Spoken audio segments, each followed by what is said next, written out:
Më 15 qershor, Ferma VIP 3 do të mbyll dyert e një tjetër edicioni të suksesshëm, ndërsa prajmi i kësaj të hëne pritet të shkaktojë një stuhi emocionesh, përballjesh të forta e momentesh të paharruara për pjesëmarrësit dhe të gjithë publikun besnik të këtyre muajve. Si tha, mos kesh belin, do hash lopatën. Me vetëm një javë të mbetur deri në finale, çdo hap është i rëndësishëm dhe çdo vendim mund të ndryshojë rrjedhën e ngjarjeve. Ju dua shumë.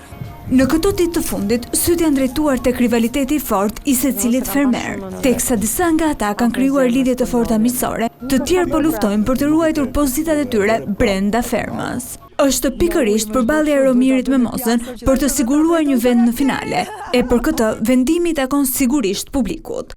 Televotimi vijon të jetë i hapur deri sonte në mbrëmje, prandaj mos harroni të votoni të preferuarin tuaj. Sfidat fizike dhe mendore janë bërë më intensive dhe tensionet mes fermerëve janë të dukshme çdo orë që kalon. Ndaj dhe sonte priten të tjera sprova vendimtare që do të ndryshojnë gjithçka. Gëzuar. Në këtë fazë të lojës, secili prej fermerëve është të bërë faktor diskutimi, jo vetëm nga konkurrentët, por edhe nga publiku, ndërsa tensionet e shumta të krijuara kanë vetëm një qëllim: arritjen e finales dhe fitimin e çmimit të madh. Këto dhe shumë zhvillime të tjera do të mund t'i ndiqni sonte live në orën 21 në ekranin e Vision Plus, në një prime që nuk duhet humbur.